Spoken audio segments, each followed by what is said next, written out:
बिस्मिल्लाहिर्रहमानिर्रहीम। तुम परिंदों से दिल बहलाया करो। सपाहकरी उस आदमी के लिए एक खतरनाक खेल है जो औरत और शराब का दिलदाता हो। नाज़रीन गिरामी, ये अल्फाज सुल्तान सलाहुद्दीन अय्यूबी के हैं। सुल्तान सलाहुद्दीन अय्यूबी करून वस्ता के मुस्लिम फौजी रहनुमा और सियासतदान थे जो 12वीं सदी के दौरान रहे, और वो सलीबी जंगों में अपने किरदार के लिए सबसे ज़्यादा जाने जाते हैं। यूरोप के ईसाइयों और मुक़द्दस सरज़मीन में मुसलमानों के दरमियान मजहबी जंगों का एक सिलसिला शुरू हुआ जो आज की इस वीडियो में मैं आपके सामने रखूँगा। सुल्तान सलाहुद्दीन अय्यूबी को जब मिस्र का वायसराय और कमांडर इन चीफ बनाकर भेजा गया तो इन सीनियर अफसरों ने हंगामा बर्पा कर दिया जो उस वक्त उस ओहदे की आस लगाए बैठे थे। इनके निगाह में सलाहुद्दीन अय्यूबी अभी तफले मकतब था, मगर इस तफले मकतब ने जब उनका सामना किया, उसकी बातें सुनी तो उनका एहतजाज सर्द पड़ गया। मोर्ख लैंडपोल के मुताबिक सलाहुद्दीन अय्यूबी डिसिप्लिन का बड़ा ही सख्त साबित हुआ। उसने तफरीह, अय्याशी और आराम को अपने लिए और अपनी फौज के लिए हराम करार दे दिया। उसने अपनी दिमागी और जिस्मानी कुव्वतों को सिर्फ इस मकसद पर मरकूज कर दिया कि सल्तनत इस्लामिया को मुस्तहकम करना है और सलीबियों को इस सरजमीन से निकालना है। फ़लस्तीन पर वो हर कीमत पर कब्जा करना चाहता था। उसने यही मकासद अपनी फ़ौज को दिए। मिस्र का वायसराय बनकर इसने कहा, खुदा ने मुझे मिस्र की सरजमीन दी है, उसकी ज़ाते बारी मुझे फ़लस्तीन भी ज़रूर अता करेगी। मगर मिस्र पहुँच कर उस पर इंकशाफ हुआ कि उसका मुकाबला सिर्फ सलीबियों से नहीं बल्कि अपने मुसलमान भाइयों ने इसकी राह में बड़े बड़े हसीन जाल बिछा रखे हैं जो सलीबियों के अज़ाइम और जंगी कुव्वत से ज़्यादा ख़तरनाक हैं। मिस्र में सलाहुद्दीन अय्यूबी का इस्तकबाल जिन ज़ामा ने किया, इनमें नाजी नाम का एक सालार खसूसी अहमियत का हामिल था। सलाहुद्दीन अय्यूबी ने सबको सर से पांव तक देखा। उसके होंठों पर मुस्कुराहट और ज़बान पर प्यार और मोहब्बत की चाशनी थी। बाज़ पुराने अफसरों ने इसे ऐसी निगाहों से देखा जिनमें तंज थी और तमस्खुर भी था। वो सलाहुद्दीन अय्यूबी के नाम से वाकिफ़ थे या उसके मुतल्लिक ये जानते थे कि वो हुक्मरान ख़ानदान का फ़र्द और अपने चचा का जानशीन है। वो ये भी जानते थे कि नूरुद्दीन ज़ंगी के साथ इसका क्या रिश्ता है। इनकी निगाहों में सलाहुद्दीन अय्यूबी की अहमियत बस उसके ख़ानदान की बदौलत थी, या इस वजह से उन्होंने इसे अहमियत दी कि वो मिस्र का फ़ौजी वायसराय बनकर आया था। इसके सिवा उन्होंने सलाहुद्दीन अय्यूबी को कोई वक़्त ना दी। एक बूढ़े अफसर ने अपने साथ खड़े अफसर के कान में कहा, बच्चा है, इसे हम पाल लेंगे। मोर्ख और उस वक़्त के वक़ाया नगार ये नहीं बता सकते कि सलाहुद्दीन अय्यूबी ने उन लोगों की नसरें बांप ली थीं या नहीं वो इस्तकबाल करने वाले उस हजूम में बच्चा लग रहा था। अलबत्ता जब वो नाजी के सामने मसाफ़हा के लिए रुका तो सलाहुद्दीन अय्यूबी के चेहरे पर तब्दीली सी आ गई थी।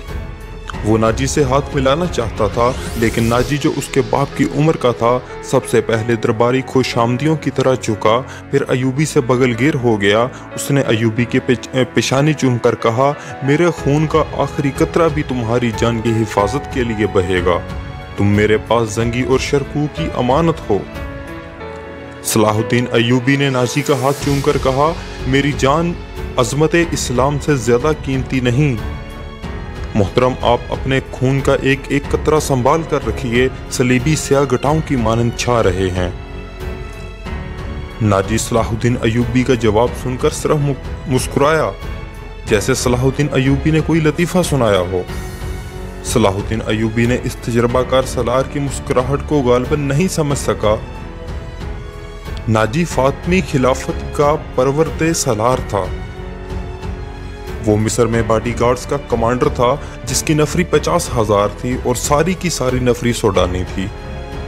ये फौज उसके जदीद हथियारों से मसल्ला थी और यह फौज नाजी का हथियार बन गई थी जिसके जोरे पर्दा बेताज बादशाह बना बैठा था। वो साजिशों और मफाद परस्ती का दौर था। इस्लामी दुनिया की मरकजियत ख़त्म हो चुकी थी। सलीबियों की भी नहायत दिलकश तखरीब कारियाँ शुरू हो चुकी थीं। ज़र परस्ती और तैश का दर्रा था। जिसके पास ज़रा सी भी ताकत थी उसे वो अपने इक़्तिदार के तहफ़्फ़ुज़ के लिए और दौलत समेटने के लिए इस्तेमाल करता था। सूडानी बॉडीगार्ड्स फौज का कमांडर नाजी मिस्र के हुक्मरानों और दीगर सरबराहों के लिए दहशत बना हुआ था। खुदा ने उसे साजिश दिमाग दिया था, बनाने और बिगाड़ने की खसूसी महारत रखता था। उसने सलाहुद्दीन अयूबी को देखा तो उसके चेहरे पर बिल्कुल उसी तरह मुस्कुराहट आ गई जिस तरह कमज़ोर सी भेड़ को देखकर भेड़िए के दांत निकल आते हैं। अयूबी इस जहर खंड को न समझ सका, इसलिए सबसे ज़्यादा अहम आदमी नाजी ही था, क्योंकि वो 50,000 बॉडीगार्ड्स का कमांडर था और सलाहुद्दीन अयूबी को उसकी फ़ौज की ज़रूरत थी। सलाहुद्दीन अयूबी से कहा गया कि हजूर बड़ी लंबी मसाफत से तशरीफ़ लाए हैं, पहले आराम कर लें। तो उसने कहा, मेरे सर पर जो दस्तार रख दी गई है मैं इसका अहल ना था। इस दस्तार ने मेरा आराम और मेरी नींद ख़त्म कर दी है। क्या आप हजरात मुझे उस छत के नीचे नहीं ले चलेंगे जहाँ मेरे फ़राइज़ मेरा इंतज़ार कर रहे हैं? उसके नायब ने पूछा, क्या हजूर काम से पहले तो आम पसंद नहीं फरमाएंगे? सलाहुद्दीन अयूबी ने कुछ सोचा और उनके साथ चल पड़ा। लंबे तड़ंगे बॉडीगार्ड्स इस इमारत के सामने दरवैया खड़े हुए थे जिनमें खाने का इंतज़ाम किया हुआ था। अयूबी ने इन गार्ड्स के कदबुत और हथियार देखे तो उसके चेहरे पर रौनक आ गई, मगर यह रौनक दरवाजे में चंद कदम रखते ही गायब हो गई। वहाँ 4 नौजवान लड़कियाँ जिनके जिस्मों में जहद शकन लचक और शानों पर बिखरे हुए रेशमी बाल में कुदरत का समाया हुआ हुस्न था, हाथों में फूलों की पत्तियों से भरी हुई खुशनुमा टोकरियाँ उठाए खड़ी थीं। इनमें सलाहुद्दीन अयूबी के रास्ते में पत्तियाँ बखेरनी शुरू कर दीं और इसके साथ दफ की ताल पर ताउस, रुबाब और शहनाइयों का मशहूर को नगमा उभरा। अयूबी ने रास्ते में फूलों की पत्तियां देखकर कदम पीछे कर लिए। नाजी और उसका नायब उसके दाएं बाएं थे। वो दोनों झुक गए और उसे आगे चलने की दावत दी। ये वो अंदाज था जिसे मुगल बादशाहों ने हिंदुस्तान में राज किया था। सलाहुद्दीन अयूबी फूलों की पत्तियों को मसलने नहीं आया। अयूबी ने ऐसी मुस्कुराहट से कहा जो उन लोगों ने पहले कम ही कभी किसी के होंठों पर देखी थी। नाजी ने कहा, हम हजूर के रास्ते में आसमान से तारे भी नोच कर बिछा सकते हैं। अगर मेरी राह में कुछ बचाना चाहते हो तो वो एक ही चीज है जो मेरे दिल को बाती है। सुल्तान सलाहुद्दीन अयूबी ने कहा। नायब ने कहा, आप हुक्म दें जनाब, वो कौन सी चीज है जो हजूर के दिल को बाती है? सलाहुद्दीन अयूबी ने मुस्कुरा कर कहा, सलीबियों की लाशें। मगर फौरन ही अयूबी की मुस्कुराहट गायब हो गई। उसकी आंखों से शोले निकलने लगे। उसने धीमी आवाज में, जिसमें कहर और रौब छुपा हुआ था, कहा, मुसलमानों की जिंदगी फूलों की सेज नहीं है। जानते नहीं हो सलीबी सल्तनत इस्लामिया को चूहों की तरह खा रहे हैं? और जानते हो कि वो क्यों कामयाब हो रहे हैं? सिर्फ इसलिए कि हमने फूलों की पत्तियों पर चलना शुरू कर दिया है। हमने अपनी बच्चियों को नंगा करके उनकी असमतें रोन डाली हैं। मेरी नज़रें फ़लस्तीन पर लगी हुई हैं। तुम मेरी राह में फूल बिछाकर मिस्र से भी इस्लाम का परचम उतरवा देना चाहते हो। उसने सबको एक नज़र देखा और दबदबे से कहा, उठा लो ये फूल मेरे रास्ते से। मैंने इन पर कदम रखा तो मेरी रूह कांटों पर छलनी हो जाएगी। हटा दो लड़कियों को मेरे रास्ते से, कहीं ऐसा ना हो कि मेरी तलवार इनके इतने दिलकश सुनहरे बालों में उलझ कर बेकार हो जाए, जैसे तलवार से किसी काफिर की गर्दन काट दी हो। उसने कहा, हजूर वो थे जिनका तुम कलमा पढ़ते हो और जिनका मैं गुलाम बेदाम हूँ।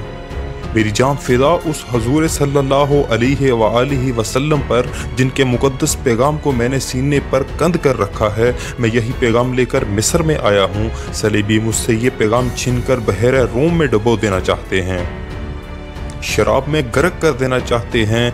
मैं बादशाह बन के नहीं आया। लड़कियां किसी के इशारे पर फूलों की पत्तियां समेटकर वहां से हट गई थीं। सलाहुद्दीन अयूबी तेजी से दरवाजे के अंदर चला गया। एक वसी कमरा था, उसमें एक लंबी मेज़ रखी हुई थी जिस पर रंग बिरंगे फूल बिखरे हुए थे। इनके दरमियान रोस्ट किए हुए बकरों के बड़े बड़े टुकड़े, सालम मुर्ग और जाने कैसे कैसे खाने सजे हुए थे। सलाहुद्दीन अयूबी रुक गया और अपने नायब से पूछा, क्या मिस्र का हर एक बाशिंदा इसी किस्म का खाना खाता है? नायब ने जवाब दिया, नहीं हुजूर, गरीब लोग तो ऐसे खाने के ख्वाब भी नहीं देख सकते। सलाहुद्दीन अयूबी ने पूछा, तुम सब किस कौम के फर्द हो? क्या इन लोगों की कौम अलग है जो ऐसे खानों के ख्वाब भी नहीं देख सकते? किसी की तरफ से कोई जवाब ना पाकर उसने कहा, इस जगह जिस कदर मुलाजिम हैं और यहाँ जितने सिपाही ड्यूटी पर हैं, उन सबको अंदर बुलाओ, ये खाना इन सबको खिला दो।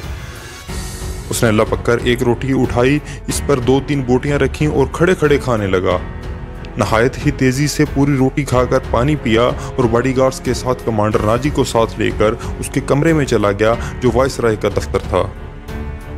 2 घंटे बाद नाजी बाहर निकला, दौड़कर अपने घोड़े पर सवार हुआ, एड़ लगाई और नजरों से ओझल हो गया।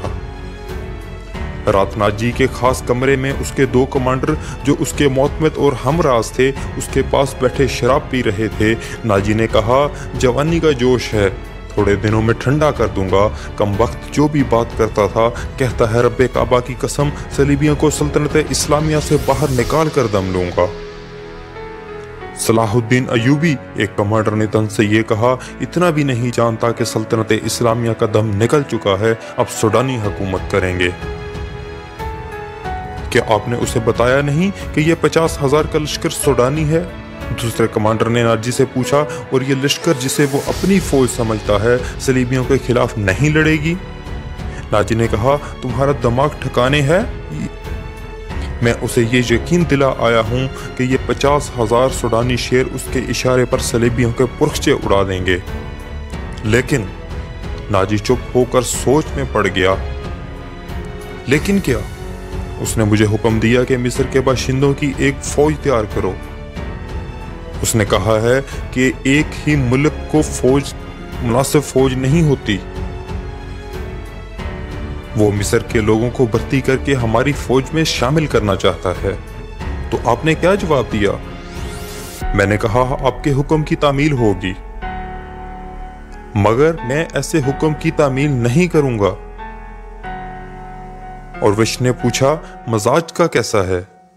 नाजी ने जवाब दिया, जिद का पक्का मालूम होता है, आपकी दानिश और तजर्बे के सामने तो वो कुछ भी नहीं लगता। दूसरे कमांडर ने नाजी से कहा, नया नया अमीर मिस्र बन के आया है, कुछ रो ये नशा तारी रहेगा।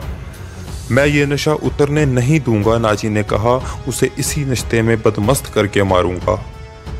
बहुत देर तक तीनों सलाहुद्दीन अयूबी के खिलाफ बातें करते रहे और इस मसले पर गौर करते रहे कि अगर सलाहुद्दीन अयूबी ने नाजी की बेताज बादशाही के लिए खतरा पैदा कर दिया तो वो क्या कार्रवाई करेंगे। उधर सलाहुद्दीन अयूबी अपने नायबीन को सामने बिठाए ये जहन नशीं करा रहा था कि वह हुकूमत करने नहीं आया और ना किसी हुकूमत को करने देगा, इसलिए उन्हें कहा कि उसे जंगी ताकत की ज़रूरत है और उसने ये भी कहा कि उसे यहाँ का फौजी ढांचा बिल्कुल पसंद नहीं है। 50,000 बॉडीगार्ड सूडानी हैं। हमें हर खित्ते के बाशिंदों को ये हक देना है कि वो हमारी फौज में आएं, अपने जौहर दिखाएं और माले गनीमत में से अपना हिस्सा वसूल करें। यहाँ के आवाम का मेयार ज़िंदगी इसी तरह बुलंद हो सकता है। सलाहुद्दीन अयूबी ने इन्हें बताया, मैंने नाजी से कह दिया है कि वो आम भर्ती शुरू कर दे। एक नाज़िम ने सलाहुद्दीन अयूबी से पूछा, क्या आपको यकीन है कि आपके हुक्म की तामील करेगा? क्या वो हुक्म की तामील से गुरेज करेगा? वो गुरेज कर सकता है। नाज़िम ने जवाब दिया, फौजी अमूर उसी के सपुर्द हैं, वो किसी से हुक्म लिया नहीं करता, अपनी मनवाया करता है। सलाहुद्दीन अयूबी खामोश रहा, जैसे उस पर कुछ असर ही ना हुआ हो। उसने सबको रुखसत कर दिया और सिर्फ अली बिन सुफियान को अपने साथ रखा। अली बिन सुफियान इंटेलिजेंस और जवाबी इंटेलिजेंस का माहिर था। उसे सलाहुद्दीन अयूबी बगदाद से अपने साथ लाया था। वो उधेड़ उम्र का आदमी था। अदाकारी, चरबे ज़बानी और भेस बदलने में महारत रखता था। जंगों में उसने इंटेलिजेंस की भी थी और जासूसों को पकड़ा था। اس کا اپنا گروہ تھا جو آسمان سے تاڑے بھی توڑ لاتا تھا۔ صلاح الدین ایوبی کو جاسوسی کی اہمیت سے واقفیت تھی، فنی مہارت کے علاوہ علی میں وہی جذبہ تھا جو صلاح الدین ایوبی میں تھا۔ تم نے سنا علی؟ سلطان صلاح الدین ایوبی نے کہا، یہ لوگ کہہ گئے ہیں کہ ناجی کسی سے حکم لیا نہیں کرتا، اپنی منوایا کرتا ہے۔ علی نے جواب دیا، ہاں میں نے سن لیا ہے، اگر میں چہرے پہچاننے میں غلطی نہیں کرتا تو میری رائے میں باڈی گارڈز کا یہ کمانڈر جس کا نام ناجی ہے ناپاک ذہنیت کا انسان ہے۔ اس کے متعلق میں پہلے سے بھی بہت کچھ جانتا ہوں۔ یہ فوج جو ہمارے خزانے سے تنخواہ لیتی ہے دراصل ناجی کی ذاتی فوج ہے۔ اس نے حکومتی حلقوں میں ایسی سازشیں کی ہیں جن میں انتظامی ڈھانچے کو بے حد کمزور کر دیا ہے۔ آپ کا یہ فیصلہ بالکل بجا ہے کہ فوج میں یہاں کے ہر خطے کے سپاہی ہونے چاہیے۔ میں آپ کو تفصیلی معلومات فراہم کروں گا۔ مجھے شک ہے کہ سوڈانی فوجی ناجی کی وفادار ہے، ہماری نہیں۔ آپ کو اس فوج کی ترتیب اور تنظیم بدلنی پڑے گی یا ناجی کو سب کدوش کرنا پڑے گا۔ میں اپنی صفوں میں ہی اپنے دشمن پیدا نہیں کرنا چاہتا، سلطان صلاح الدین ایوبی نے کہا۔ ناجی گھر کا بیٹی ہے، اسے سب کدوش کر کے اپنا دشمن بنا لینا دانش مندی نہیں۔ ہماری تلوار غیروں کے لیے ہے، اپنوں کا خون بہانے کے لیے نہیں۔ میں ناجی کی ذہنیت کو پیار اور محبت سے بدل سکتا ہوں۔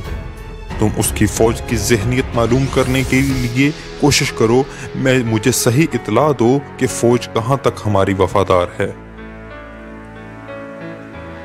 مگر ناجی اتنا کچا آدمی نہیں تھا۔ اس کی ذہنیت پیار اور محبت کے بکھیڑوں سے آزاد تھی۔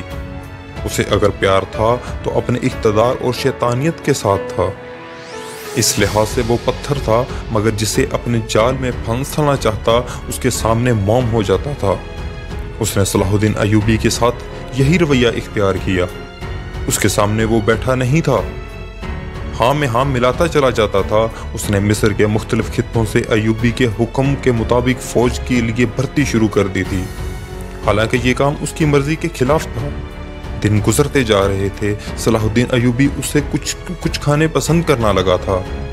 ناجی نے اسے یقین دلایا تھا کہ سوڈانی باڈی گارڈز فوج حکم کی منتظر ہے اور یہ قوم کی توقعات پر پورا اترے گی۔ ناجی صلاح الدین ایوبی کو 2-3 مرتبہ کہہ چکا تھا کہ وہ باڈی گارڈز کی طرف سے اسے دعوت دینا چاہتا ہے اور فوج اس کے اعزاز میں جشن منانے کے لیے بے تاب ہے، لیکن صلاح الدین ایوبی مصروفیت کی وجہ سے یہ دعوت قبول نہیں کر سکا تھا۔